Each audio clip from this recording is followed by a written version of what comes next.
y el Hijo del Hombre será entregado para ser crucificado. Entonces los principales sacerdotes, los escribas y los ancianos del pueblo se reunieron en el patio del sumo sacerdote llamado Caifás y tuvieron consejo para prender con engaño a Jesús y matarle. Versículo 5. Pero decían: no durante la fiesta, para que no se haga alboroto en el pueblo. Versículo 6. Estando Jesús en Betania, en casa de Simón el leproso, vino a él una mujer con un vaso de alabastro de perfume de gran precio y lo derramó sobre la cabeza de él, estando sentado a la mesa. Al ver esto, los discípulos se enojaron diciendo: ¿para qué este desperdicio? Porque esto podía haberse vendido a gran precio y haberse dado a los pobres. Y entendiéndolo Jesús les dijo: ¿por qué molestáis a esta mujer? Pues ha hecho conmigo una buena obra. Porque siempre tendréis pobres con vosotros, mas a mí no siempre me tendréis. Porque al derramar este perfume sobre mi cuerpo, lo ha hecho a fin de prepararme para la sepultura. De cierto os digo que donde quiera que se predique este evangelio en todo el mundo, también se contará lo que ésta ha hecho para memoria de ella. Amén. Hoy estamos hablando, 2000 años después, de lo que esta mujer hizo. Luego se cumplió literalmente al pie de la letra aquello que dijo el Señor, que en todas partes del mundo se hablaría de lo que esta mujer hizo en aquella ocasión, en la casa de Simón el leproso. Seguimos leyendo, a partir del versículo 14. Entonces uno de los 12, que se llamaba Judas Iscariote, fue a los principales sacerdotes y les dijo: ¿qué me queréis dar y yo os lo entregaré? Y ellos le asignaron 30 piezas de plata. Y desde entonces buscaba oportunidad para entregarle. Vamos a saltar el pasaje en el que él establece o instituye el nuevo pacto, que lo tenemos desde el versículo 17 en adelante hasta el 29. Porción y lectura que Dios mediante vamos a leer el domingo, ¿vale? Porque vamos a participar también del pan y del vino el domingo, Dios mediante. Y arrancamos desde el versículo 30, donde el Señor Jesucristo anuncia de una forma tremenda que uno de sus discípulos le va a negar. Concretamente se refería al apóstol Pedro. Estamos en Mateo 26, versículo 30.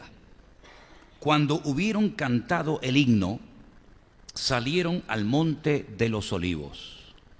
Entonces Jesús les dijo: todos vosotros os escandalizaréis de mí esta noche, porque escrito está: heriré al pastor y las ovejas del rebaño serán dispersas. Esa es una palabra profética que tenía que cumplirse, que si veis al pie de la página, en el versículo 31, vais a ver que se refiere a una profecía de Zacarías, capítulo 13, versículo 7. Quiero que un hermano, uno cualquiera, busque ese versículo. Cuando yo le pida que lo lea, por favor, que me lo lean. Zacarías, capítulo 13, versículo 7. Sigo leyendo. Pero después que haya resucitado, iré delante de vosotros a Galilea. Estoy en el versículo 33. Respondiendo Pedro le dijo: aunque todos se escandalicen de ti. ¿Qué dijo Pedro? ¿Qué dijo Pedro? Yo nunca me escandalizaré de ti. Yo nunca me escandalizaré de ti. En otro evangelio dice que hasta estaba dispuesto a ir a morir con el Señor Jesucristo aquella noche. En fin, Jesús le dijo: de cierto te digo, esta noche, antes que el gallo cante, me negarás 3 veces. Pedro le dijo: aunque me sea necesario morir contigo, no te negaré. No se fía, no le cree a la palabra que el Señor le está diciendo. Todos los discípulos dijeron lo mismo. Ahora nos vamos a un pasaje muy interesante que también quiero que leamos en esta tarde, y es cuando Jesús se retira al huerto de Getsemaní, que está en el monte de los olivos, como ustedes bien saben, y vamos a leer lo que allí pasó, porque es muy importante. Versículo 36. Cuando llegó Jesús con ellos a un lugar que se llama Getsemaní, que es el lugar donde se donde se prensaba la aceituna para extraer el aceite, le dijo a sus discípulos: sentaos aquí, entre tanto que yo voy allí y oro. Y tomando a Pedro y a los 2 hijos de Zebedeo, que sabemos quiénes eran, ¿quiénes eran? Los hijos de Zebedeo, Juan y Santiago, comenzó a entristecerse y a angustiarse en gran manera. Entonces Jesús les dijo: mi alma está muy triste hasta la muerte. Quedaos aquí y velad conmigo. Yendo un poco adelante, se postró sobre su rostro, orando y diciendo: Padre mío, si es posible, pase de mí esta copa, pero no sea como yo quiero, sino como tú. Versículo 40. Vino luego a sus discípulos y los halló durmiendo. Y le dijo a Pedro: ¿así que no habéis podido velar conmigo una hora? Velad y orad para que no entréis en tentación. El espíritu a la verdad está dispuesto, pero la carne es débil. Otra vez se fue y oró por segunda vez, diciendo: Padre mío, si no puede pasar de mí esta copa sin que yo la beba, hágase tu voluntad. Vino otra vez y los halló durmiendo, porque los ojos de ellos estaban cargados de sueño. Y dejándolo se fue de nuevo y oró por tercera vez, diciendo las mismas palabras. Entonces vino a sus discípulos y les dijo: dormid ya, descansad, he aquí ha llegado la hora, y el Hijo del Hombre es entregado en manos de pecadores. Levantaos, vamos, ved, se acerca el que me entrega. Qué historias tan interesantes, ¿no? Bueno, pues en estos días, la famosa llamada Semana Santa, tenemos que recordar los cristianos de una forma especial todos estos acontecimientos que cambiaron el rumbo de la historia. Tú y yo no estaríamos en esta noche aquí, el mundo no sería igual si estas cosas no hubieran ocurrido hace 2000 años en un país no tan lejos de aquí, en Israel, sobre todo en la ciudad de Jerusalén, donde todos estos acontecimientos que estamos leyendo se llevaron a cabo en la última semana de la vida de Cristo. En una semana, todos estos tremendos acontecimientos, un montón de profecías se cumplieron en la última semana de Cristo. ¿Alguien encontró el versículo de Zacarías que le pedí que buscarais? ¿Alguien tiene Zacarías capítulo 13, versículo 7? ¿Qué dice?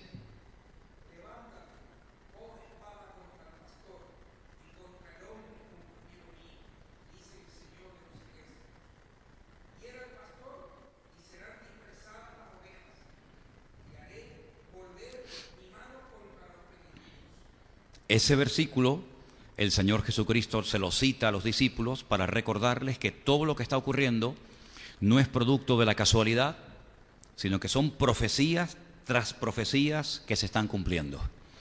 Y la mejor forma de dispersar a los discípulos de Cristo era no causando una división interna en ellos, sino hiriendo al pastor, en este caso al Señor Jesucristo, y como consecuencia todos los discípulos se escandalizarían de él, saldrían huyendo y lo dejarían totalmente solo. Aunque para ellos estas palabras les retumbaban en los oídos y para algunos de ellos, sobre todo para Pedro, no le entraba en la cabeza que los discípulos lo abandonaran y que lo negaran y lo traicionaran, pues esto se cumplió al pie de la letra.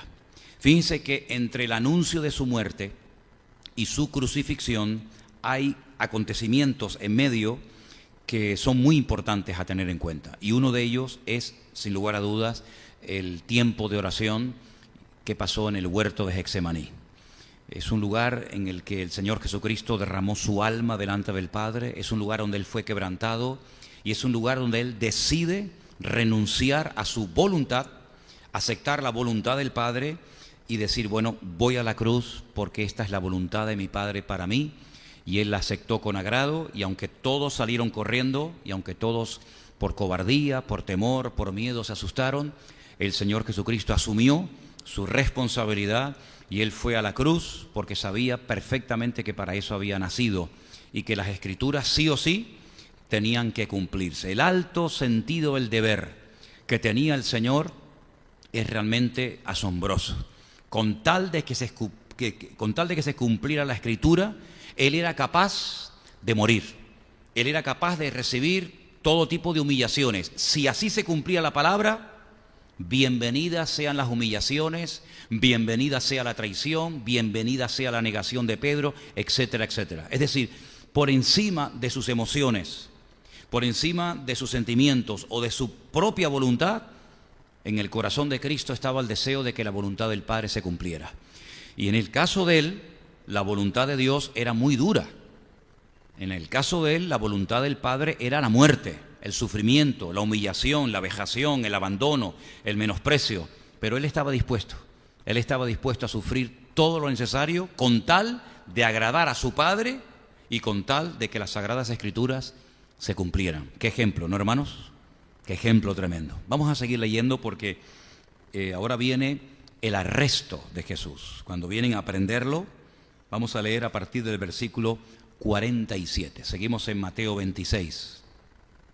Mientras todavía hablaba, vino Judas, uno de los 12, y con él mucha gente con espadas y palos, de parte de los principales sacerdotes y de los ancianos del pueblo. Y el que le entregaba les había dado señal diciendo: al que yo besare, ese es, prendedle. Enseguida se acercó a Jesús y le dijo: salve. Esto es un saludo griego, pero realmente lo que le dijo es shalom, la paz sea contigo. Y entonces dice que le besó a su maestro. Jesús le dijo: amigo, ¿a qué vienes? Entonces se acercaron y echaron mano a Jesús y le prendieron. Pero uno de los que estaban con Jesús, sabemos que era Pedro, extendiendo la mano, sacó su espada e hiriendo a un siervo del sumo sacerdote, le quitó la oreja. Qué dolor tremendo, ¿no? Arrancarle de un espadazo la oreja, un corte, Tuvo que ser un dolor terrible, un montón de sangre se tuvo que estar derramando. Entonces Jesús le dijo: vuelve tu espada a su lugar, porque todos los que tomen espada, a espada perecerán. ¿Acaso piensas que no puedo ahora orar a mi Padre y que Él no me daría más de 12 legiones de ángeles? Por supuesto que sí. Pero ¿cómo entonces se cumplirían las Escrituras de que es necesario que así se haga? Otra vez volvemos al deber, al sentido altísimo que tenía el Señor acerca de cómo tenían que cumplirse las Escrituras. Es decir, si me tienen que llevar a la cruz para que se cumplan las Escrituras, que me lleven. Si tú me tienes que negar y si tú me tienes que traicionar para que se cumplan las Escrituras, adelante. Es decir, el Señor no iba a ser ningún impedimento, no iba a buscar ningún obstáculo para que las Escrituras no se cumplieran.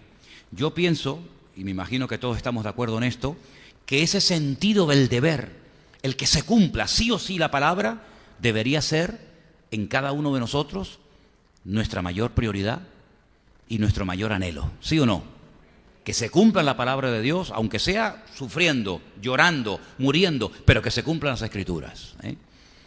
En aquella hora dijo Jesús a la gente, versículo 55, ¿cómo contra un ladrón habéis salido con espadas y palos para prenderle? Cada día me sentaba con vosotros enseñando en el templo y no me prendisteis. Mas todo esto sucede para que se cumplan otra vez, para que se cumplan las Escrituras de los profetas. Entonces todos los discípulos, dejándole, huyeron. ¿Os dais cuenta cómo lo que él había dicho era verdad? Aunque todos decían: no te vamos a abandonar, yo voy a ir contigo hasta la muerte. Todos los discípulos, dejándole, huyeron. Los que prendieron a Jesús, lo llevaron al sumo sacerdote, a Caifás, donde estaban reunidos los escribas y los ancianos. Pero ahora el evangelista Mateo se centra fundamentalmente en un discípulo, en aquel que había dicho que él no lo iba a abandonar, en aquel que había dicho que él estaba dispuesto, si era necesario, ir a la cruz y morir también con el Señor, en Pedro. Pedro le seguía de lejos. Es un peligro seguir a Cristo de lejos. Espero que aquí entre nosotros en esta tarde no haya nadie que esté siguiendo a Cristo de lejos, porque es un peligro seguir a Cristo pero de lejos. Es un peligro y lo vamos a ver. Dice que le seguía de lejos, fue hasta el patio del sumo sacerdote y entrando se sentó con los alguaciles para ver el fin. Es decir, se juntó con malas compañías. Los principales sacerdotes y los ancianos y todo el concilio buscaban falso testimonio contra Jesús para entregarle a la muerte. Y no lo hallaron. Aunque muchos falsos testigos se presentaban. Pero al fin vinieron 2 testigos falsos. Esto es tremendo, ¿no? Yo no sé la excusa o lo que le van a decir estos 2 falsos testigos que dieron un falso testimonio para matar a Cristo el día que tengan que presentarse en el día del juicio delante de su presencia. ¿Qué te parece? No creo que será el mejor día de su vida cuando aquel que entregaron y dando un falso testimonio lo vuelvan a ver y ahora sea él el que los juzgue a ellos. Me imagino que lo van a pasar francamente mal. Ellos dijeron, dijo, puedo derribar el templo de Dios y en 3 días reedificarlo. Y levantándose el sumo sacerdote le dijo, ¿no respondes nada? ¿Qué testifican estos contra ti? Mas Jesús callaba. Ahí se cumple Isaías 53, cuando dice que como oveja fue llevado al matadero y no abrió su boca. Otra palabra más. Entonces Jesús callaba, pero el sumo sacerdote le dijo, te conjuro por el Dios viviente que nos digas si eres el Mesías, el Cristo, el Hijo de Dios. Como si ya no lo supieran. Y Jesús le dijo, tú lo has dicho. Y además os digo que desde ahora veréis al Hijo del Hombre sentado a la diestra del poder de Dios y viniendo en las nubes del cielo. Aquí está profetizando su segunda venida. ¿Os dais cuenta? Aquí está profetizando que Él volverá en las nubes y que verán su gloria viniendo desde el cielo. Entonces el sumo sacerdote rasgó sus vestiduras como si algo grave hubiera dicho el Señor y dijo, ha blasfemado. ¿Qué más necesidad tenemos de testigos? He aquí, ahora mismo habéis oído su blasfemia. ¿Qué os parece? Pregunta. Respondieron y dijeron, es reo de muerte. Qué juicio más rápido, ¿no? Ya está finiquitado. Es digno de muerte. Entonces le escupieron en el rostro. Tremendo, ¿eh? Le dieron de puñetazos y otros le abofeteaban. Este versículo 67 de este capítulo de Mateo es terrible, ¿eh? Cuando estos que le escupieron, que le dieron de puñetazos y le dieron de bofetadas, se tengan que presentar y que se van a presentar delante de la presencia del juez justo de toda la tierra, y Jesús le diga, tú escupiste en la cara a mi hijo, y tú le abofeteaste, y tú, será algo tremendo. Y decían, profetízanos, Cristo, profetízanos. ¿Quién fue el que te golpeó? Encima, con burlas y con mofa, ¿no? Qué tremendo, ¿eh? Qué tremendo. Vamos a pasar ahora al pasaje donde Pedro niega al Señor. ¿Siguen ahí? ¿Siguen ahí? ¿No se ha quedado nadie dormido? Estamos leyendo las Sagradas Escrituras. Estamos viendo lo que aconteció en la última semana de Cristo, que es muy importante y necesario leerlo. Pedro estaba sentado fuera en el patio, se le acercó una criada, una chica, y dijo, tú también estabas con Jesús el Galileo. Lo reconoció. Mas él negó delante de todo diciendo, no sé lo que dices. Este era el que había dicho hace unos minutos en el huerto de Getsemaní, aunque todos estos se escandalicen de ti y te abandonen, tú cuenta conmigo que yo voy contigo hasta la muerte, si hace falta. Míralo ahora, míralo. Por la boca muerde el pez. No sé qué dices. Saliendo él a la puerta, le vio otra y le dijo a los que estaban allí, también estaba con Jesús, el Nazareno. Pero él negó otra vez con juramento, diciendo, no conozco al hombre. Tremendo, ¿eh? Que no le conocía. ¿Tú crees que Pedro no conocía al Señor? Mira, si alguien conocía perfectamente al Señor Jesucristo, era Pedro. Era uno de los pocos discípulos que se lo llevó a comer un día a su casa. Él caminó. ¿No caminó Pedro un día por encima de las aguas porque el Señor le dijo, ven? ¿Sí o no? ¿No fue este el que en el monte Tabor vio a Moisés y a Elías hablando con Cristo y le dijo al Señor, Señor, vamos a quedarnos aquí, hagamos una enramada y quedémonos aquí? ¿Sí o no? ¿No fue este el que dice la Biblia que un día le dijo al Señor, Señor, nos vienen a pedir los impuestos, ¿qué hacemos? Y le dijo, vete a pescar y el primer pez que cojas, sácale las monedas de la boca y paga el impuesto, el tuyo y el mío. ¿Sí o no? ¿Cómo que no le conoce? ¿Cómo que no le conoce? Claro que le conoces, pero perfectamente conoces al Señor. Sigo. Estamos en el versículo 73. Un poco después, acercándose los que por allí estaban, le dijeron a Pedro, verdaderamente también tú eres de ellos, porque aún, escuchen, tu manera de hablar te descubre. No lo puede ocultar. Por más que lo niegues, por más que digas que no lo conoces, hasta la forma de hablar te delata, te descubre. El acento que tienes descubre que también andabas con Jesús. Entonces él comenzó, antes era con juramento, ahora dice con maldiciones. Uf, qué fuerte, ¿eh? Ninguna palabra deshonesta salga de vuestra boca, palabras corrompidas, totalmente prohibido. Él comienza a maldecir y a jurar, no le conozco, no conozco a este hombre. Y enseguida cantó el gallo. El gallo estaba ahí esperando, ahí aguantadito, hasta que al final el gallo canta y entonces Pedro se acordó de las palabras de Jesús que le había dicho antes que el gallo cante, me negarás 3 veces. Y saliendo fuera lloró amargamente. Qué poder de convicción tuvo aquel gallo, ¿eh? Qué poder de convicción con aquel canto, ¿no? Lo quebrantó profundamente. Pedro sale fuera y llora amargamente porque se ha dado cuenta de lo que acaba de hacer.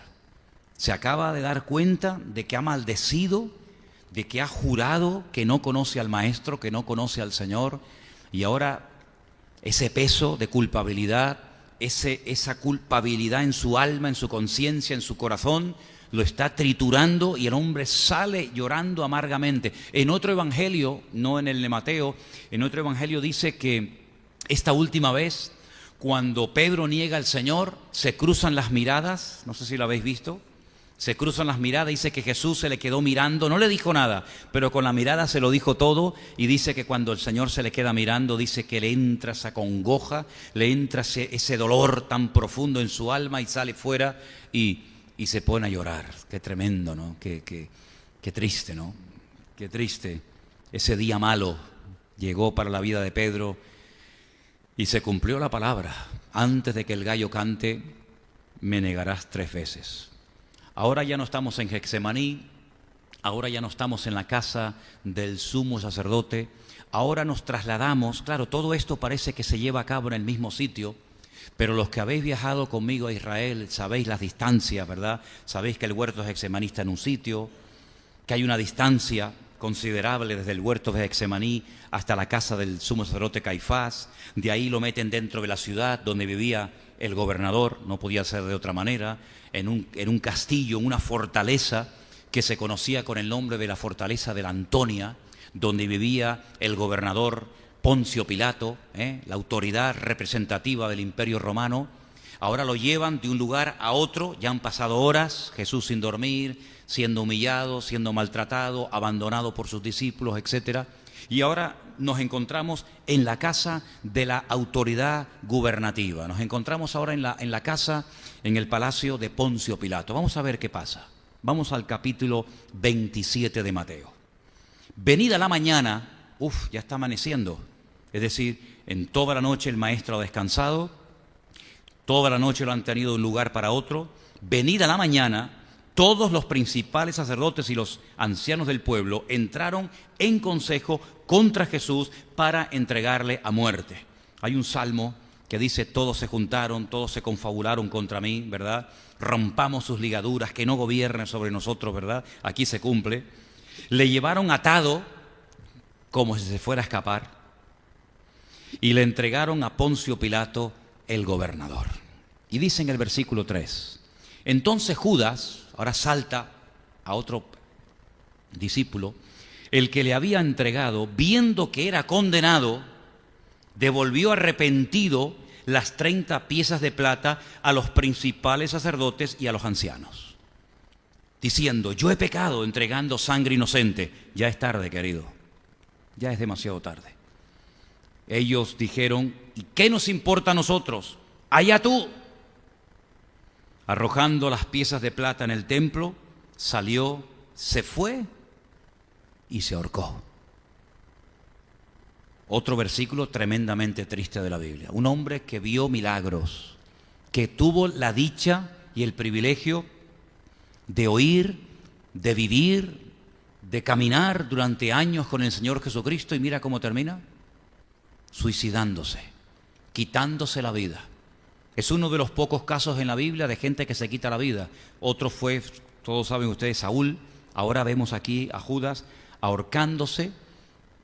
Creo que es en el libro de los Hechos donde dice que se ahorcó, la rama se partió, se cayó al suelo, sus entrañas se desparramaron por el suelo. Sí, fue algo terrible. La muerte de este hombre fue algo tremendamente triste, porque no tenía por qué haber terminado así, pero las consecuencias del pecado, las consecuencias del amor al dinero, que fue lo que motivó a Judas, porque por dinero entregó a Cristo. Después se da cuenta de que ha hecho una abominación, pero ya es demasiado tarde. Los principales sacerdotes tomaron las piezas de plata y dijeron, no es lícito echarlas en el tesoro de las ofrendas. No es lícito coger este dinero y ponerlo otra vez en las ofrendas del templo, pero sí es lícito dárselo a este personaje para que entregue al Señor. ¿Te das cuenta? Cómo tienen diferentes varas de medir, cómo son muy escrupulosos para unas cosas y para otros no tienen ningún tipo de reparos. No es lícito coger el dinero, volver a depositarlo de donde lo hemos cogido, de los tesoros del templo. Entonces dice que, porque esto es precio de sangre, después de consultar, compraron con ellas el campo del alfarero para sepultura de los extranjeros. Hicieron una buena obra de caridad. Es decir, este no quiere el dinero, nosotros no podemos volver a depositarlo en la ofrenda del templo, entonces lo que vamos a hacer es comprar un campo para que los extranjeros tengan un lugar donde puedan ser enterrados, y así quedamos bien ante la audiencia. El espíritu religioso es terrible, ¿eh? Son capaces de colar el mosquito y tragarse el camello, como dice el Señor Jesucristo en Mateo capítulo 23. Así se cumplió, versículo 8, por lo cual aquel campo se llama hasta hoy campo de sangre. Que por cierto, los que hemos estado allí hemos visto dónde está este lugar, no crece ni la hierba. Está seco, pero no crece nada en aquel lugar, ¿eh? Así se cumplió lo dicho por el profeta Jeremías cuando dijo, tomaron las 30 piezas de plata, precio del apreciado, según precio puesto por los hijos de Israel, y las dieron para el campo del alfarero, como me ordenó el Señor. Es decir, que hasta eso estaba escrito.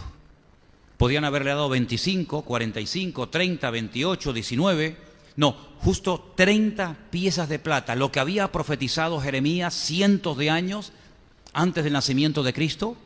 Ese fue el precio que le dieron a Judas por traicionar, por vender a Cristo. Y otra vez se cumple otra palabra profética, en este caso del libro de Jeremías. ¿Os dais cuenta? Aún no ha ido a la cruz, aún no lo han crucificado, y cuántas profecías se han ido cumpliendo por el camino. ¿Os dais cuenta? Es increíble.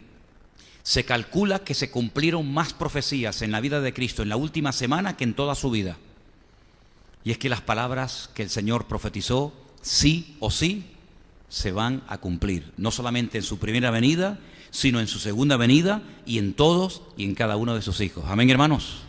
Seguimos. Versículo 11. Jesús, pues, estaba en pie delante del gobernador, y éste le preguntó diciendo, ¿eres tú el rey de los judíos? Y Jesús le dijo, tú lo dices. Siendo acusado por los principales sacerdotes y por los ancianos, nada respondió. Pilato entonces le dijo: ¿no oyes cuántas cosas testifican contra ti? Pero Jesús no le respondió ni una palabra, de tal manera que el gobernador se maravillaba mucho. Pasamos al versículo 15. Ahora bien, en el día de la fiesta, acostumbraba el gobernador soltar al pueblo un preso, el que quisieran. Y tenían entonces un preso famoso llamado Barrabás. Reunidos pues ellos, les dijo Pilato: ¿a quién queréis que os suelte? ¿A Barrabás o a Jesús llamado el Cristo? Lo normal hubiera sido decir: suelta a Cristo, suelta al Señor. Pues no, porque sabía que por envidia le habían entregado. Estando él sentado en el tribunal, su mujer, escucha, su mujer le mandó a decir: no tengas nada que ver con ese justo, porque hoy he padecido mucho en sueños por causa de él. Yo no sé qué sueños tuvo la mujer de Pilato, pero lo que está bien claro que el consejo que le dio a su marido como que no le afectó. Dijo: déjalo tranquilo porque he tenido unos sueños que lo he pasado muy mal esta noche. Pero los principales sacerdotes y los ancianos persuadieron a la multitud que pidiesen a Barrabás y que Jesús fuese muerto. Versículo 21. Respondiendo el gobernador les dijo: ¿a cuál de los dos queréis que os suelte? Ellos dijeron: a Barrabás. Pilato les dijo: ¿qué pues haré con Jesús llamado el Cristo? Todos dijeron: que sea crucificado. El gobernador les dijo: pues qué mal ha hecho. Pero ellos gritaban aún más diciendo: sea crucificado.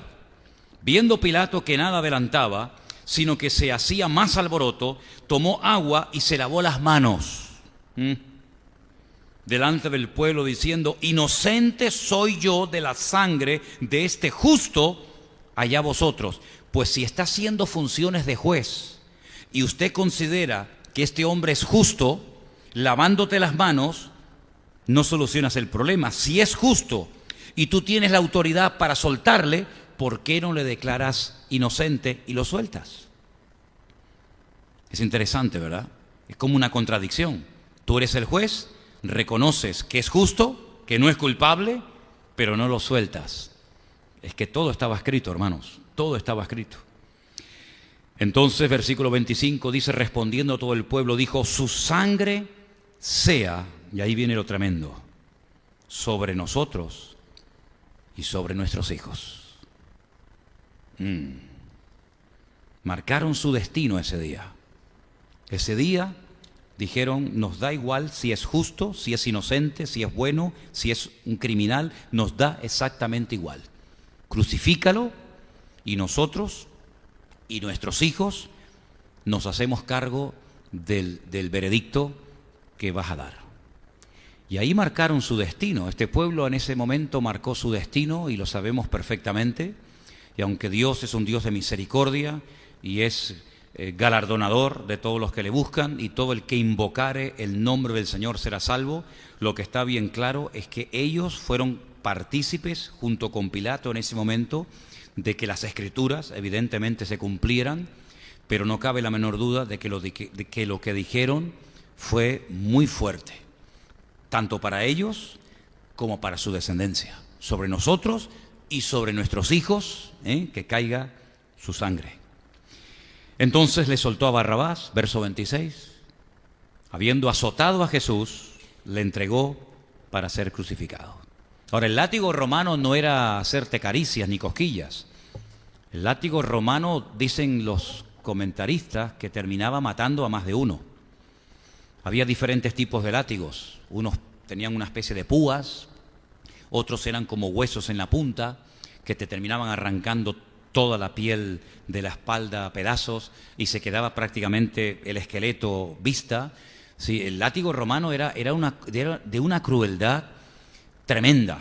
Pocos lograban sobrevivir a la tortura del látigo romano. Además, con la saña y con la rabia con la que le pegaban a la persona, tenía que ser tremendo. Además, detrás de todo esto hay demonios, está Satanás, que aprovechando la oportunidad se vengaría y le haría hazaña al Señor con toda su fuerza para que lo terminaran moliendo y machacando antes de llegar a la cruz. Pero milagrosamente el Señor logró sobrevivir a este martirio terrorífico del látigo romano, y vemos que incluso le cargan parte de la cruz y la sube hasta el monte de la calavera, y realmente la fortaleza física de Cristo en esos momentos realmente es tremenda, ¿no? Nos deja con la boca abierta, pero la cantidad de sangre, lo débil que tenía que sentirse el Señor durante ese proceso de martirio, tuvo que ser realmente algo tremendo. No somos conscientes de lo que tuvo que padecer el Señor por nosotros.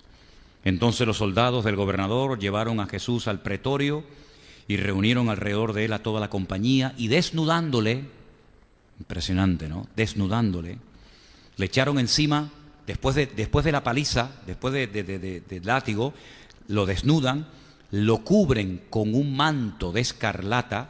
Eso quiere decir que automáticamente ese manto quedó pegado, impregnado, ¿vale?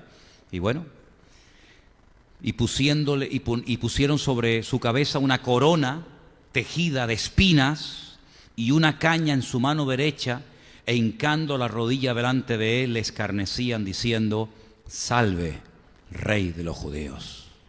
La escena es dantesca, la escena es realmente impresionante. Y escupiéndole otra vez, tomaban la caña y le golpeaban la cabeza donde estaban las espinas, que con cada golpe le clavarían esas espinas dentro de la cabeza, y el dolor, la tortura sería tremendo. Después de haberle escarnecido, le quitaron el manto, es decir, que si le quedaba todavía algún trocito de piel en la espalda, al arrancarle el manto se lo terminarían de arrancar. Era una llaga, carne viva, de arriba abajo. Le pusieron sus vestidos y le llevaron para crucificarle. Así que, aunque esto nos parezca terrible, la noche sin dormir, los puñetazos, los escupitajos, el látigo, etcétera, etcétera, aún hay más. Si no se termina todo aquí, no le dijeron, bueno, ya te puedes ir, sino que ahora viene la peor tortura que el hombre ha inventado, que es la muerte por crucifixión. Una muerte lenta, no solamente humillante, sino tremendamente dolorosa, donde dicen los expertos, los que han estudiado los efectos de la crucifixión, que finalmente el hombre ya no podía respirar, se terminaba incluso produciéndose una especie de infarto, se encharcaban de sangre los pulmones, todos los huesos del cuerpo se te descoyuntaban, etcétera, etcétera, etcétera. Todo una cosa realmente tremenda, ¿no? Quiero que leamos el relato de la crucifixión. Cuando salían, llamaron a un hombre de Cirene que se llamaba Simón, y a este le obligaron que llevase la cruz. Y cuando llegaron a un lugar llamado Gólgota, que significa el lugar de la calavera, hay varias palabras en el Nuevo Testamento para hablar del mismo lugar. Gólgota, calavera, calvario, es lo mismo. Pasa que unas veces se habla en griego, otras veces se habla en arameo, otras veces se habla, ¿verdad?, en hebreo, pero realmente es el mismo lugar. Gólgota, calvario es el lugar de la calavera, es el mismo lugar. Le dieron a beber vinagre mezclado con hiel, pero después de haberlo probado, no quiso beberlo. Cuando lo hubieron crucificado, repartieron entre sí sus vestidos, echando suertes. Otra vez dice Mateo, para que se cumpliese lo dicho por el profeta, partieron entre sí mis vestidos y sobre mi ropa echaron suertes. Y esa profecía que hemos leído en el versículo 35, la podemos encontrar en el Salmo 22. Si tienen tiempo esta noche, léanse con detenimiento el Salmo 22, que es un capítulo totalmente mesiánico, un capítulo que describe los sufrimientos que estamos leyendo esta tarde despacito en el Evangelio de Mateo. Salmo 22 es todo el martirio de Cristo, incluido el que lo quitaran las ropas y echaran suerte sobre su ropa. Otra profecía más cumplida. Pusieron sobre su cabeza su causa escrita: este es Jesús, el Rey de los judíos.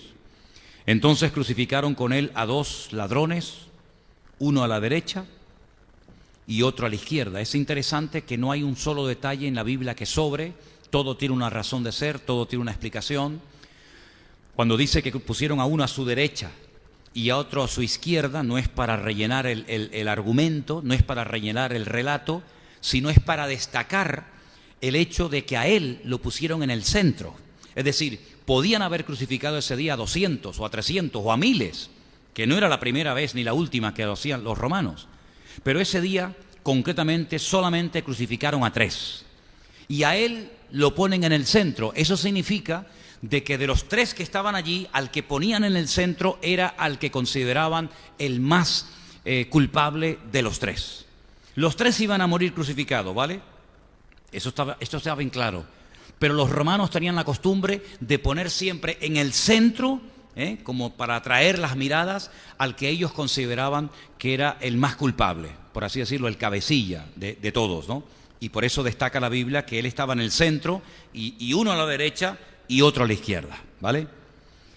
Los que pasaban le injuriaban meneando la cabeza y diciendo: tú que derribas el templo. Mira cómo se acuerdan de lo que predicaba, cómo se acuerdan de las palabras que decía: y en 3 días lo reedificas, sálvate a ti mismo, si eres el Hijo de Dios, desciende de la cruz. Claro que era el Hijo de Dios, por supuesto que lo era.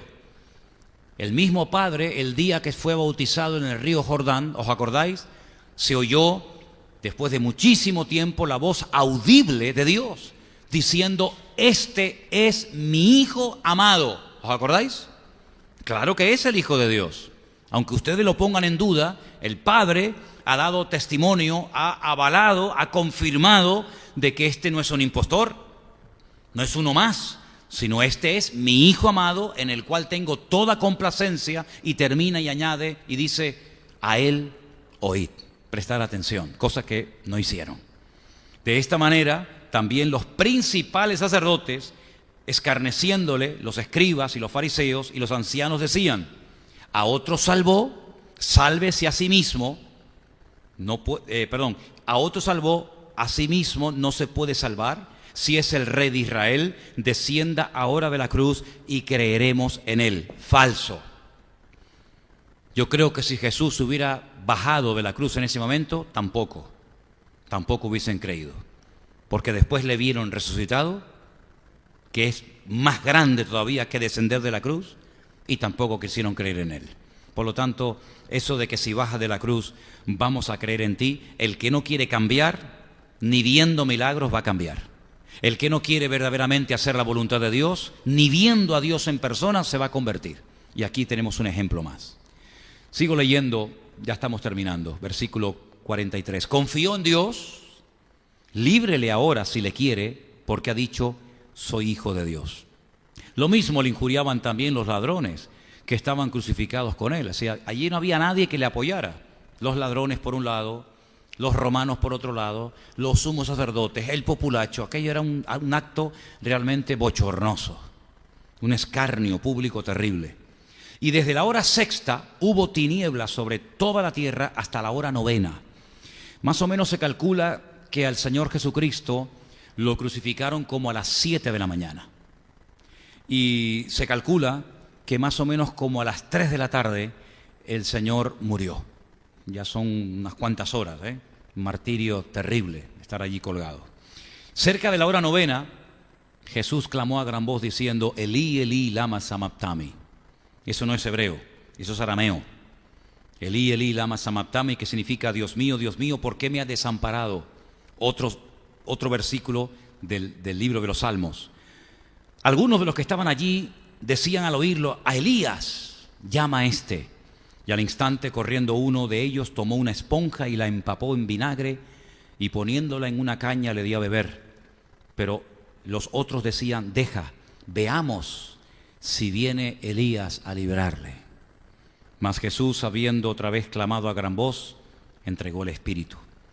Y he aquí el velo del templo se rasgó en 2, de arriba abajo. Y la tierra tembló, y las rocas se partieron, y se abrieron los sepulcros, y muchos cuerpos de santos que habían dormido se levantaron. Y saliendo de los sepulcros después de la resurrección de él, vinieron a la santa ciudad y aparecieron a muchos. El centurión y los que estaban con él guardando a Jesús, visto el terremoto y las cosas que habían sido hechas, temieron en gran manera y dijeron: verdaderamente este era el Hijo de Dios. Estaban allí muchas mujeres mirando de lejos, las cuales le habían seguido a Jesús desde Galilea, sirviéndole, entre las cuales estaba María Magdalena, María, la madre de Jacobo y de José, y la madre de los hijos de Zebedeo. Cuando llegó la noche, vino un hombre rico de Arimatea llamado José, que también había sido discípulo de Jesús, y éste fue a Pilato y le pidió el cuerpo de Jesús. Entonces Pilato mandó que le diesen el cuerpo, y tomando José el cuerpo, lo envolvió en una sábana limpia, lo puso en un sepulcro nuevo que había labrado en la peña, y después de hacer rodar una gran piedra a la entrada del sepulcro, se fue. Y estaban allí María Magdalena y la otra María sentadas delante del sepulcro. Y vamos a parar aquí porque el final del relato no es este. Esto continuará. ¿Cuántos dicen amén? No termina la historia aquí. ¿Se imaginan, hermanos? ¿Se imaginan por un instante que la historia, que el Evangelio de Mateo o el de Marcos o el de Lucas o el de Juan terminaran contándonos cómo murió Jesús? ¿Cómo se sentirían ustedes? ¿No nos quedaría un mal sabor diciendo qué pena, ¿no? Con lo bueno que fue, con los milagros que hizo, con lo bien que predicaba, con las enseñanzas maravillosas que nos dio. ¿Por qué tuvo que terminar así Jesús? Entonces imagínense que la historia terminara así. Hoy hemos comenzado un culto, hemos cantado unas cuantas canciones. Si la historia terminara así, como yo la he terminado esta tarde, aunque no terminó así, ¿a quién le cantamos en esta tarde? ¿A quién le cantamos? ¿Quién oyó esa oración? Él no, porque si murió y al poner esa piedra enorme en la puerta del sepulcro, allí se quedó y allí fue comido por los gusanos como todos los seres humanos, y allí se descompuso su cuerpo y allí se convirtió aquello en polvo y ceniza como todo ser humano. ¿A quién le hemos cantado nosotros en esta noche? Cuando nosotros oramos como hay que orar y terminamos siempre como hay que terminar siempre las oraciones, no hay en puntos suspensivos, sino que la oración, si quieres que sea eficaz y que llegue a la presencia del Padre y que sea oída y respondida, hay que firmarla, hay que presentarla, no en tu nombre, sino en el nombre de Cristo. Amén. Si está muerto, ¿qué poder tiene esa oración? ¿Qué poder tiene ese nombre? Cuando oramos por un niño enfermo o por una hermana que está pasando un problema de la índole que sea, o tú tienes una necesidad en tu vida, económica, espiritual, física o como sea, si oramos en el nombre de Él, en el nombre de Cristo, y la historia termina con su muerte, ¿para qué oramos? Pablo escribe un capítulo extraordinario en una de sus cartas, concretamente el capítulo 15 de Primera de Corintios. El capítulo 15 de Primera de Corintios trata acerca de la resurrección de Cristo, y él emplea el argumento: si Cristo no resucitó, una de las cosas que dice es que nuestra fe es vana, es decir, no sirve para nada. ¿En quién está poniendo usted su fe? ¿En un muerto? ¿Y los muertos qué son? Muertos. No tienen poder, según la Escritura, ni para hacernos favores, ni para hacernos beneficios, ni milagros, pero tampoco para perjudicarnos, como algunos creen. No tenemos que buscar entre muertos, por muy buenos que hayan sido en el pasado, las respuestas a nuestras oraciones, las respuestas a nuestras preguntas, porque los muertos están. ¿Cuántos dicen amén? Entonces, si vana es nuestra fe, quiere decir que si nosotros creemos que nuestros pecados fueron perdonados por la sangre de Cristo, si Él no resucitó, nuestros pecados no han sido perdonados, porque un muerto no puede perdonar los pecados de un vivo. Es decir, si Cristo no resucitó y nuestra fe resulta ser inútil o vana, si nuestros pecados no han sido perdonados, todos los cristianos que han muerto a lo largo de la historia en estos últimos 2000 años murieron por una causa equivocada. Tampoco sus pecados fueron perdonados. Y algo más, si Cristo no resucitó, los cristianos de todas las naciones de la tierra, que estamos esperando su segunda venida, si Él murió, hermanos, no sigamos esperando, porque no volverá, porque murió. ¿Se dan cuenta la tragedia que hubiera sido si Cristo hubiera muerto simplemente en la cruz? Tanto martirio, tanto sufrimiento, los latigazos, las bofetadas, las humillaciones, la crucifixión, la corona de espina, etcétera, etcétera, etcétera. ¿Para qué sirvió? Para morir como un mártir, para morir como una buena persona, pero una buena persona a ti no te puede cambiar la vida. Y además, si está muerto, menos todavía. Entonces, hermanos, si Cristo está muerto, ¿qué sentido tiene el haber abierto este local para predicar de Él, para hablar de Él?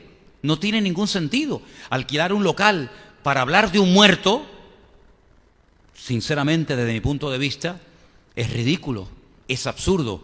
Ustedes dirán, pero en muchos lugares se habla de muertos. Lamentablemente, en muchos lugares se habla de muertos, creyendo que pueden hacer bien, creyendo que pueden interceder por nosotros delante de Dios Padre. Pero falso, porque la Biblia dice que hay un solo mediador entre Dios y los hombres, y se llama Jesucristo. Pero ojo, es mediador porque no solamente murió, porque si murió, ¿cómo va a ser mediador si está muerto? Pero si es mediador y seguirá siendo mediador, intercesor a la diestra de Dios Padre, es porque la muerte no acabó con Él. ¿Cuántos dicen amén? Y el motivo por el que somos cristianos, seguidores de Cristo, es porque el domingo vamos a recordar de una forma especial que nuestro Señor Jesucristo resucitó al tercer día y está vivo por los siglos de los siglos. Amén. Dele un fuerte aplauso a Él en esta tarde y dígale: gloria a Dios, gloria a Dios. Cristo está vivo, Cristo está vivo. Amén. Gloria a Dios, gloria a Dios. Cuando nosotros lo entendimos, cuando nos llegó este mensaje y lo entendimos, dijimos: se acabó ya ir detrás de muñecos. Se acabó ir detrás de santos y de vírgenes. ¿Para qué? No, es que este santo representa a María. Pero si María murió, y Pablo murió, y Pedro murió, y Santiago murió. Y como les dije en uno de los viajes que hicimos a Israel, nos llevamos una sorpresa, bueno, un poco en plan de broma, cuando llegamos al barrio armenio, que Tatiana lo conoce muy bien porque tiene allí buenas amistades, y en el barrio armenio nos dicen que en la iglesia de los Santiagos, como se conoce, resulta que tienen la cabeza de Santiago. Y en España, en la Catedral de Santiago de Compostela, tienen el cuerpo. Y sabemos que un cuerpo sin cabeza no sirve de nada. Y aunque tuviera la cabeza, tampoco sirve de nada, porque los muertos nada pueden hacer, ni daño ni beneficio, ni maldición ni bendición. Pero el único que puede responder a nuestras oraciones es el que nos oye. ¿Y por qué nos oye? Porque está vivo. ¿Por qué nos conoce? Porque está vivo. ¿Por qué dice estaré contigo todos los días hasta el fin del mundo? Porque está vivo. ¿Por qué dice me voy y rogaré al Padre para que envíe el Consolador para que esté con vosotros para siempre? Porque está vivo. ¿Por qué Esteban, cuando estaba siendo apedreado, ese mensaje de despedida que es una maravilla, una joya, ese resumen espectacular de toda la historia del Antiguo Testamento, y termina diciendo: duros de servir, así como vuestros antepasados, así sois vosotros? Siempre resistiendo al Espíritu, siempre llevándole la contraria a Dios. Y dice la Biblia, dice que dijo: veo al Hijo de Dios sentado a la diestra de Dios Padre, y se taparon los oídos, se rasgaron las vestiduras, porque no soportaban aquella palabra y lo terminaron matando a pedradas. ¿Por qué lo vio sentado a la diestra de Dios Padre y no lo vio en el sepulcro? Porque está vivo y porque ha resucitado. ¿Y por qué dice la Biblia que todo ojo le verá y toda rodilla se doblará y toda lengua confesará que Cristo es el Señor, para gloria de Dios Padre? Porque está vivo, ha resucitado y volverá otra vez. Así que nosotros no tenemos una fe ciega. No tenemos una fe vana, no tenemos una fe absurda y ridícula, tenemos una fe viva en un Dios vivo que cumplió todas las escrituras a la perfección. Mire, hermano, si usted tiene tiempo, de hecho no hace falta que se moleste mucho porque ya hay Biblias que se lo dan hecho. Hay muchas Biblias, a lo mejor algunos de ustedes tienen alguna, que al final de la Biblia, saben que hay Biblias que al final tienen la concordancia, un montón de estudios, mapas, etcétera, etcétera. Bueno, hay muchas Biblias, si no me equivoco, creo que esta también lo tiene, al final pone profecías del Antiguo Testamento cumplidas en Cristo. ¿Sabéis de lo que estoy hablando, verdad? Que si repartirían sus vestiduras, que si Pedro le negaría, que si moriría crucificado. Bueno, hay una lista enorme, enorme de montones de versículos en los Salmos, en los profetas, etcétera, etcétera, de profecías que se escribieron, que se lanzaron y que ahí quedaron y que pasaron en algunos casos cientos de años, por no decir más, y cuando viene el Señor Jesucristo las cumple todas al pie de la letra. Ahora, puede ser que alguien diga, bueno, y no puede ser, hermano, por un cálculo de probabilidades, que una persona, oye, naciera en Belén de Judea, como decía una de las profecías que tenía que nacer el Mesías, porque no solamente nació Jesús en Belén de Judea, miles de personas habrían nacido en ese pueblo a lo largo de la historia, y casualmente este nació en Belén de Judea, casualmente su familia pertenecía a la famosa tribu de Judá, ¿vale? Y digamos que se aprendió de memoria todas las profecías que tenían que cumplirse en el Mesías para demostrar su autenticidad, ¿vale? Y empieza cumpliendo esta, y cumpliendo la otra, y cumpliendo por aquí, y cumpliendo por allá. Más de 150 profecías, si no me equivoco, acerca de su persona. Y va cumpliendo una detrás de otra, una detrás de otra, una detrás de otra, convenciendo, ¿verdad? Dándole credibilidad a su ministerio de que verdaderamente Él es el Mesías. Bueno, supongamos que sean 150 profecías, ¿vale? Profecía arriba, profecía abajo. Supongamos que cumpliera 149. Bien. Quedaban algunas profecías, sobre todo la principal, que tenía que ver con algo que un muerto no puede hacer. Y es resucitarse a sí mismo, volver a la vida. Cómo entregándole el Espíritu al Padre, cómo dejándose quitar las vestiduras, cómo dejándose crucificar, etcétera, etcétera, etcétera. Lo van a meter en un sepulcro y un impostor va a ser capaz de resucitar al tercer día. Totalmente imposible. Totalmente imposible. Por lo tanto, hermanos, la fe del cristiano está a prueba de bombas. No somos 4 atontados, no somos 4 locos que nos han comido la cabeza y que nos han dicho que esta es la verdad y que no puede ser demostrada ni comprobada, nada más lejos de la realidad. El cristianismo, la palabra de Dios, y sé lo que digo, y desafío a cualquiera que me oye y me ve, está totalmente a prueba de bombas. Nada ha sido casualidad. Todo ha sido un fiel cumplimiento del diseño profético de Dios. Cosas que estaban escritas por personas que nunca jamás en la vida vieron a Cristo en persona, se cumplieron literalmente en su persona. Su muerte, su resurrección, sus palabras, su ministerio, su lugar de nacimiento, su lugar de sepultura, cómo sería sepultado, todo absolutamente estaba escrito. No había lugar a la improvisación, no había lugar al más mínimo error. De hecho, el más mínimo error hubiera totalmente desacreditado su ministerio. Incluso él llegó a decir cosas tremendas como: lo que yo hablo no lo hablo porque quiero hablarlo. Lo que yo hago no lo hago porque me da la gana de hacerlo. No. Todo lo que hago está ceñido 100% a la voluntad de mi Padre. Todo lo que digo, todo lo que enseño, todo lo que comparto, todo eso está previamente establecido entre mi Padre y yo.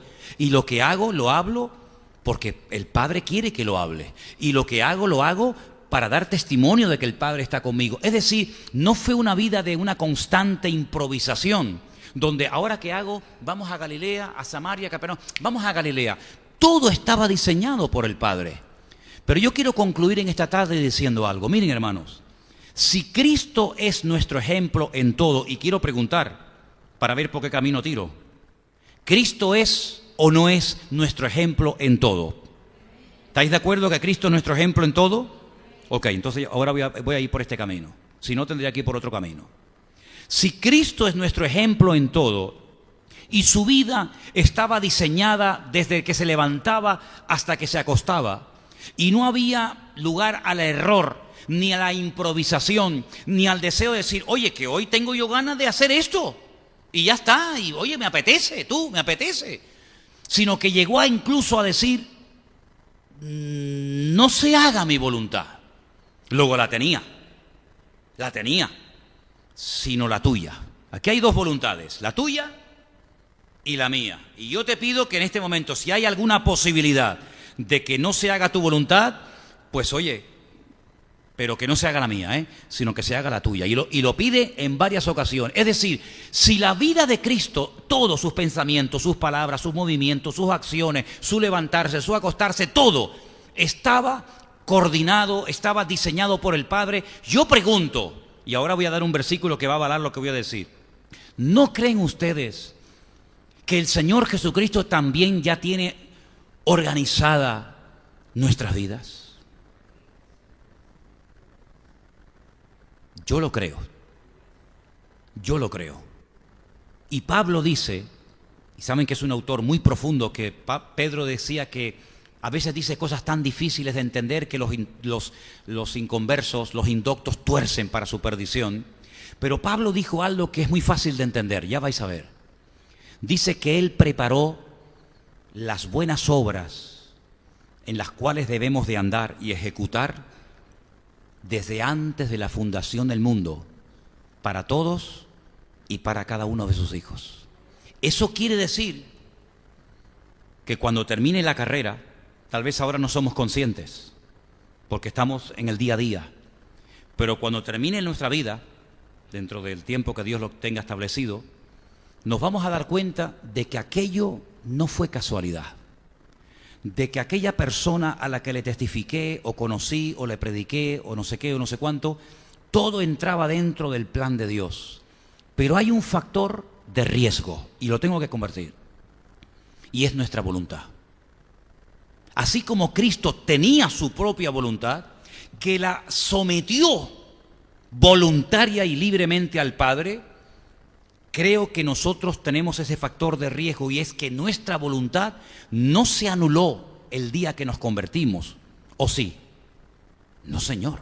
Nuestra voluntad sigue ahí y tenemos la capacidad de tomar decisiones, y tenemos la capacidad de equivocarnos, como también de acertar haciendo la voluntad de Dios. ¿No piensan ustedes que para que se cumplieran, y mira que hemos leído esta tarde, y para que se cumpliera la Escritura, y para que se cumpliera la Escritura, lo hemos leído un montón de veces, ¿sí o no? ¿No piensan ustedes que lo mejor para que se cumpla la Escritura en nosotros, para que se cumpla el diseño y el plan de Dios en mi vida, no creen ustedes que lo mejor sería imitarlo a Él, como hizo en el jardín de Getsemaní, y decir, Señor, mira, ¿sabes qué?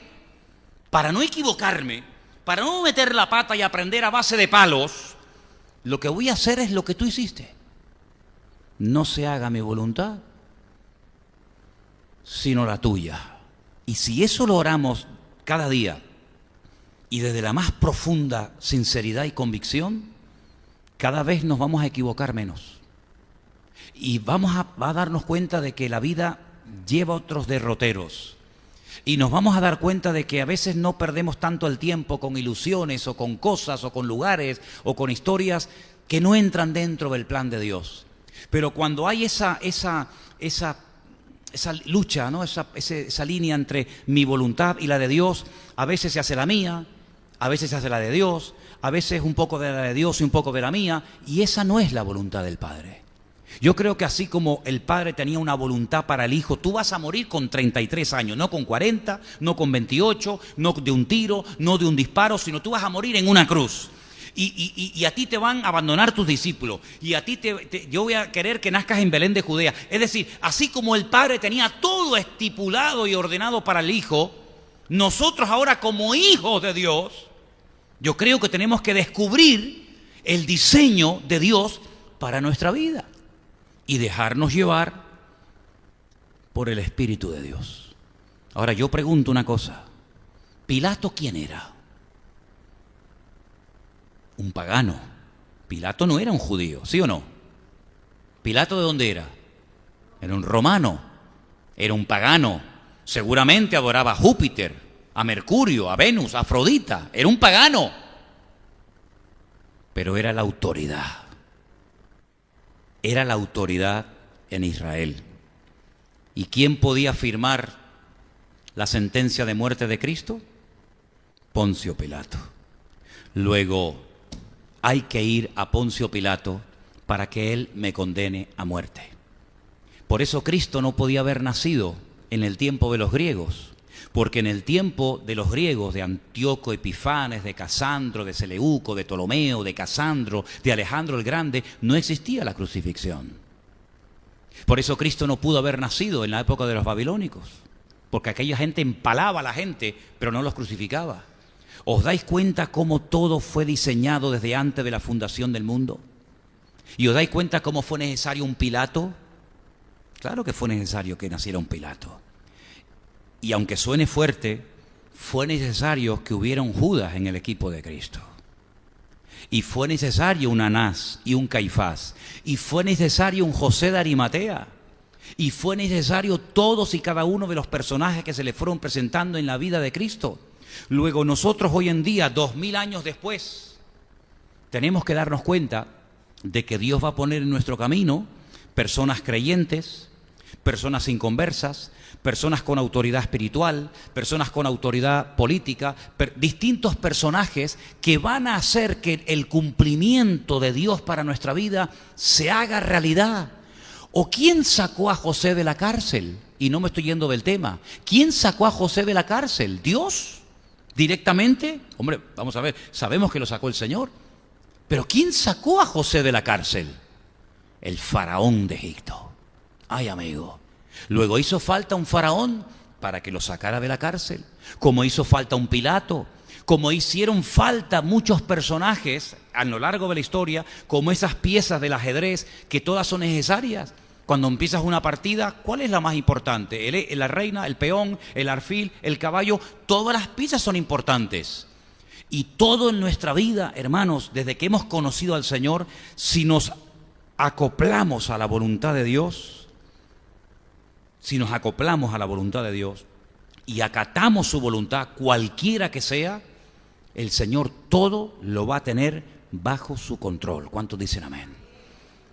No me deja de sorprender esas naves espaciales que están a miles de kilómetros del planeta Tierra, que necesitan suministros, comida, herramientas, etcétera, y lanzan desde la Tierra un pequeño cohete que se va desarmando por el camino, sale de la órbita terrestre y mira que el universo es inmenso, algo descomunal. Algunos dicen que infinito, y algo tan minúsculo como la cabeza de un alfiler en el universo, y algo tan pequeño como un cohete mandado por el ser humano desde la Tierra, tienen que encontrarse en el punto exacto, ni un metro más allá, ni un metro más acá, sino en el punto exacto para que se acoplen, y cuando se acoplan, se abren las compuertas y los que traen de la Tierra los suministros entran, le dan un abrazo, saludan, y agua, y comida, y alimentos, y experimentos, y herramientas, y no sé qué, y no sé cuánto.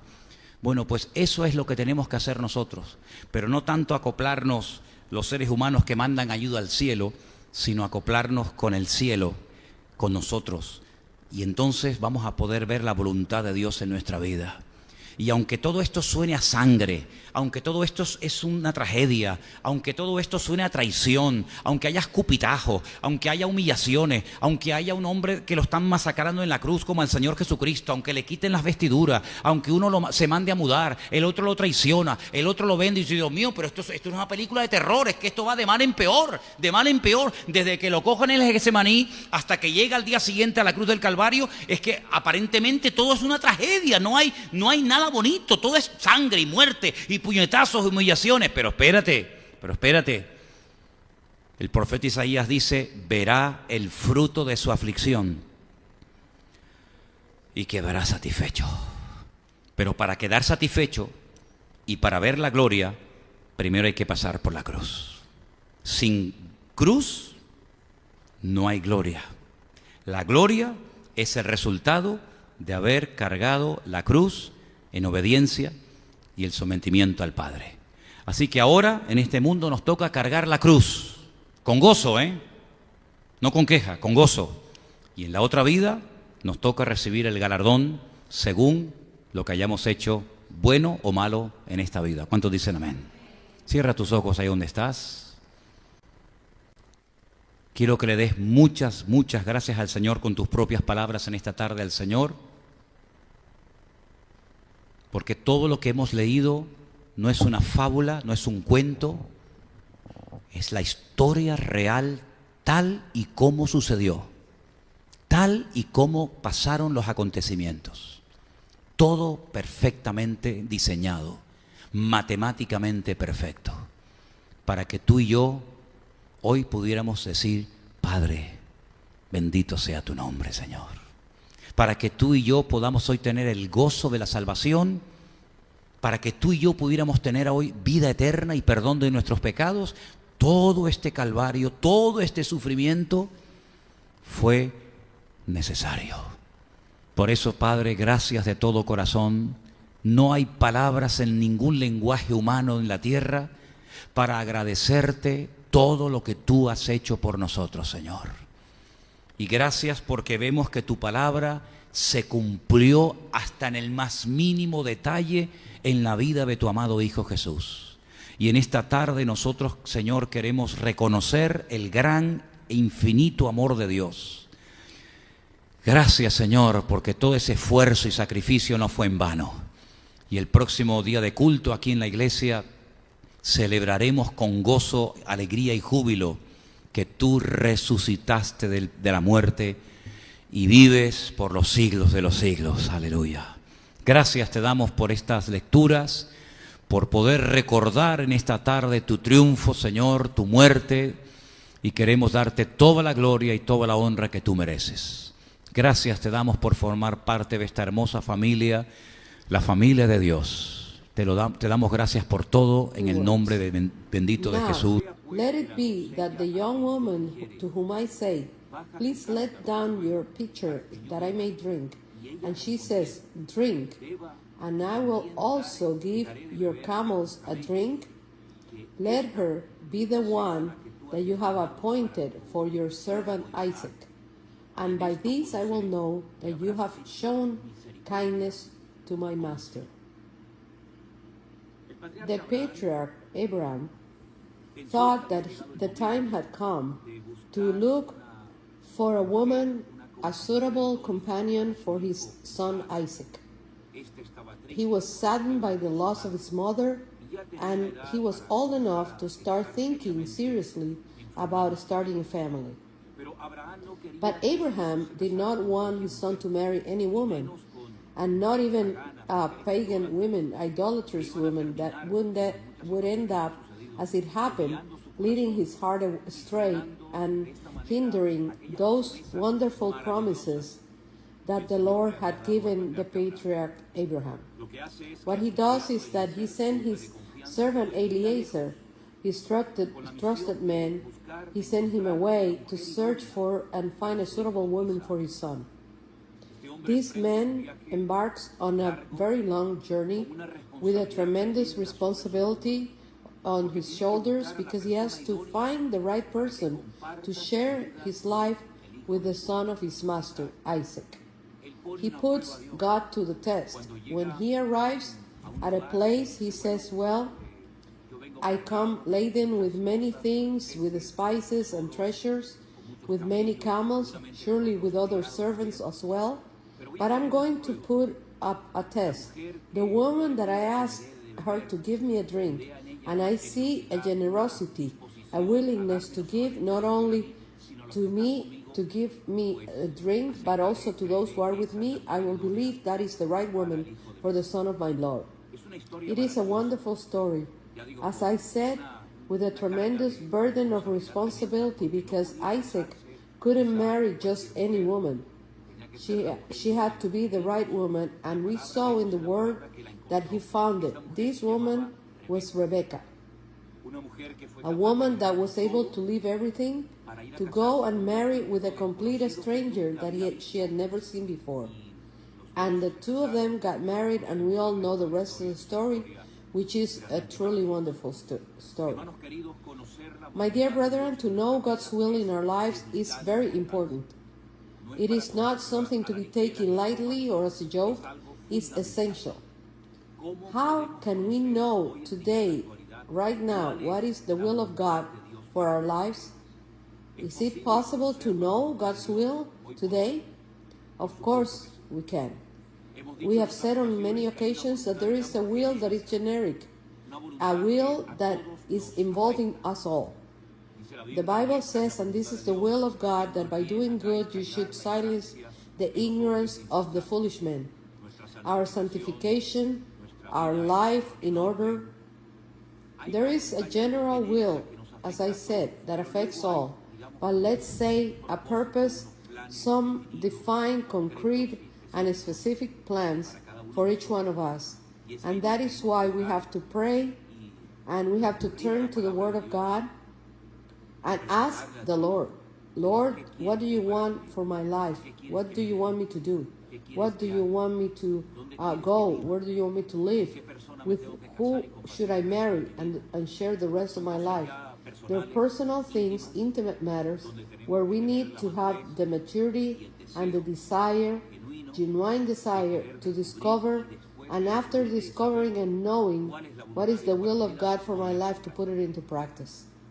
This is a vital, important topic because the success of or failure of our lives depends on this, to know and also to carry out the will of God in our lives. What good is it to be very entertained and very happy and very joyful if it turns out that we're not pleasing God?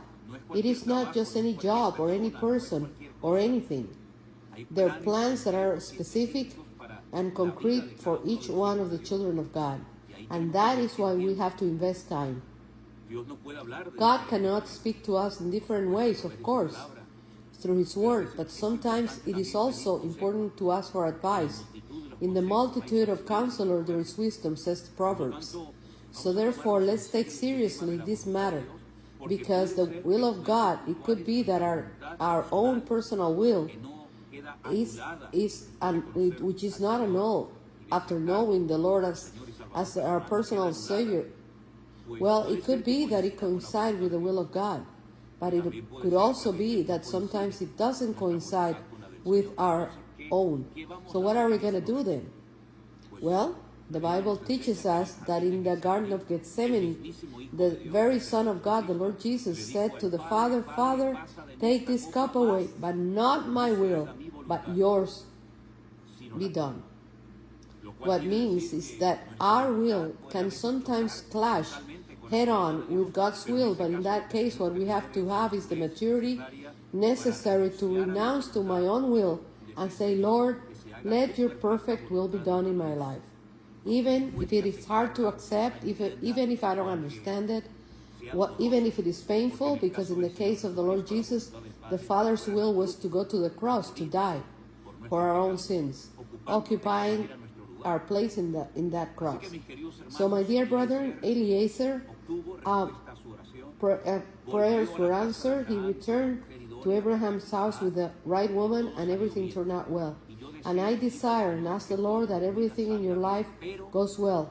But in order for that to go well and to have the favor and support of God and the blessing over our ministry and life, we have to do and fulfill and carry it out to the last consequence the will of God in our lives.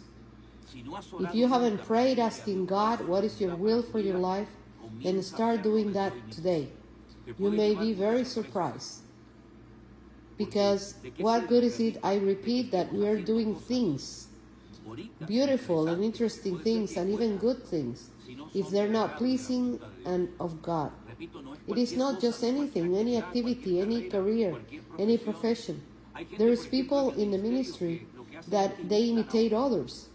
How terrible it is when we don't know what the will of God is for our lives. So they do and travel and they hear what they do and the other pastor does, and they try to bring back to their church, to their country, to their ministry, the work that other people do, believing that by reproducing, even speaking with the same words that other people do, they will obtain results in their life. I have seen that on many occasions. To see how people, by doing what other people do, they will have the same success and the same divine support that other people have had. That doesn't work like that. You have to go into your room, close the door, pray, inquire, ask, search the scriptures to see what is it that God wants for your life. It is true, and perhaps to listen or see other people, but you don't have to imitate anyone. You have to follow God's specific plans for your life. Don't have the tendency to always be looking outward, believing that what you have outside is better than what you have inside. And that's a tendency that many believers have, to think that other people say is better than what God of your country is the same God as any other country. The Word of God that is read here is read everywhere.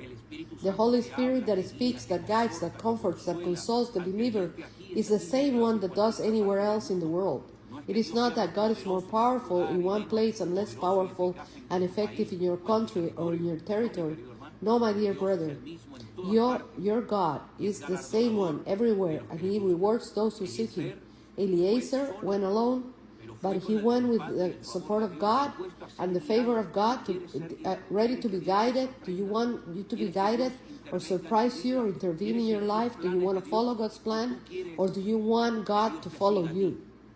And that your will be done regardless of what God's will is for your life. It is a matter of paramount importance that we must take seriously. And I end up saying, there was also a man that also had a tremendous encounter with the Lord Jesus.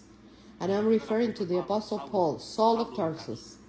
A man that when he discovered that it was Jesus of Nazareth speaking to him, the question is, change his life and change the lives of millions of people. Lord, what do you want me to do? Ask the Lord this question today sincerely, and be prepared and willing, so that the Lord will answer you at any time. Lord, what do you want me to do? What do you want to do with my life? Why did you allow me to get this far to this day and listening to your word today? God counts with each one of us, and the important thing is that we have a good attitude, and that I will be willing to say, Lord, surprise me, here I am. And if anyone has to change, of course it will be me. God doesn't have to change or ask anyone for forgiveness. Let's pray this morning, presenting our lives and this day once again to our good God, giving Him thanks because we can today, without a doubt, know what the will of God for our lives is.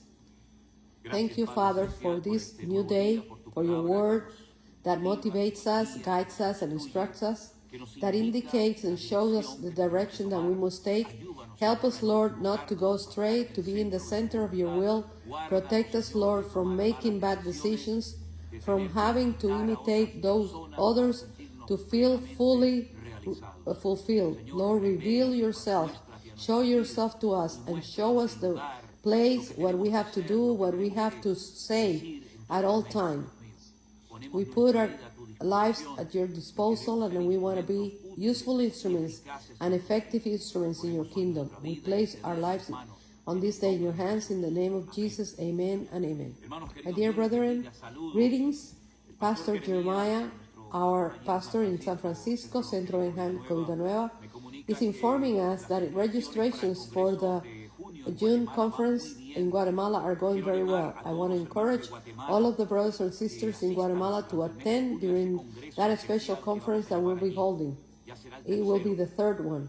Last year we couldn't go, but this year, Lord willing, we will be in Guatemala. And I know that brethren from neighboring countries like Costa Rica, El Salvador, Nicaragua, Honduras will be closer to them in this month of June. My dear brethren, blessings. If you haven't subscribed to our YouTube channel, the only official channel we have, called Centro Evangélico Villanueva, do so. click the bell so that you can receive live the broadcast of our services. That, by the way, we will be having live today, and you will be able to watch it and enjoy, Lord willing. See you tomorrow with the blessing of the Lord. God bless you all.